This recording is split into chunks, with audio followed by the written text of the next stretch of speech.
I recently spoke with Anna Bagger, CEO of the Out-of-Home Advertising Association of America, or OAAA for short, about where this industry stands, and here's what she had to say. Out-of-home advertising is probably the oldest form of advertising. We've been around since the cave painting, so we have a very resilient and sustainable medium, I would say. But we are right now in a very good place. We just released our 2024 numbers, and for the first time ever, the industry surpassed $9 billion in revenue.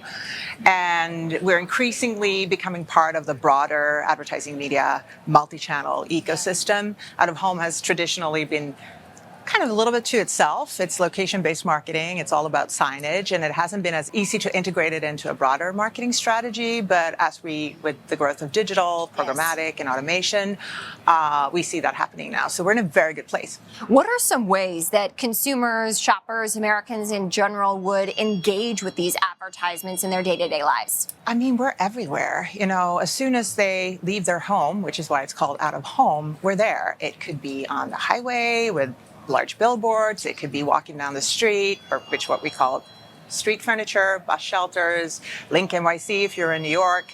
It could be at the airport, could be in transit situations, in the subway, on a bus, place-based in shopping malls, small signage. We're kind of everywhere. I think what differentiates us from other forms of advertising is that we're part of the kind of organic situation that consumer lives in, right? Like their everyday lives, their consumer journey.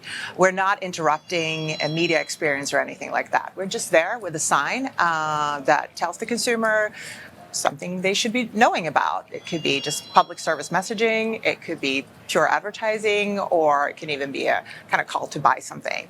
And most consumers appreciate it. They pay attention to it. 73% of consumers say that they notice out-of-home ads. And most consumers find it very favorable. And if they don't like the ad, they just simply don't look at it. Yes. So a big conference coming up in May, an event, I should say. What's on tap for that? May 5th to 7th, we're going to do our annual conference in Boston, which is a huge event. We get about 1,500 folks or so there. This year, we're going to talk about just that, out-of-home's role in the omni-channel media mix and how our medium plays an increasingly important role, tying different channels together and also amplifying them. And then, of course, as a standalone, helping advertisers grow. We'll have brands there such as Kraft Heinz, New Balance, Cracker Barrel, to name a few.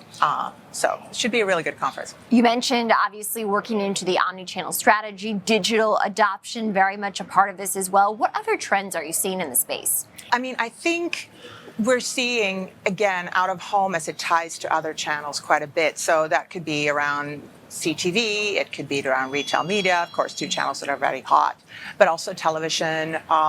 It really is about, especially in a day when it's really hard to target and track consumers because of privacy regulation, we're a one-to-many medium, so we don't reach out for specific consumers. That makes it easy to use, right? Retargeting a consumer with an ad and out of home, you kind of know where they were when they were targeted with that ad, and then you can just resurfaces in another form of media. But I think the real power of our industry lies around the fact that it's so shareable.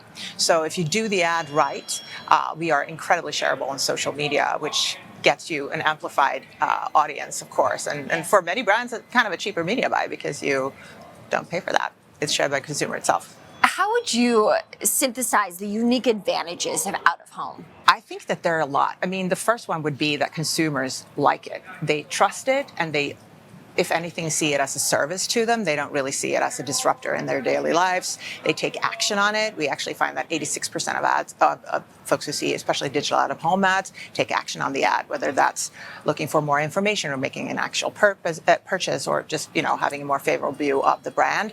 It's very, very effective that way. But, you can't really skip it. You can't really block it. Yes. In many ways, it's very brand safe. And it's right there when the consumer needs it. And now when you can start using data that informs your both the creative and the ad placement better, you could get an ad up in seconds because of digital. It really has a lot going for it. Mm-hmm. What else is on the docket in this space in 2025?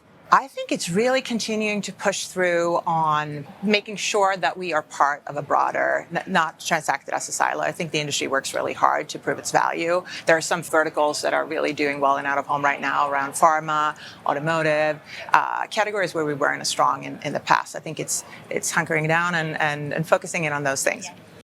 Thanks again to Anna Bagger for that interview on the pulse of the space.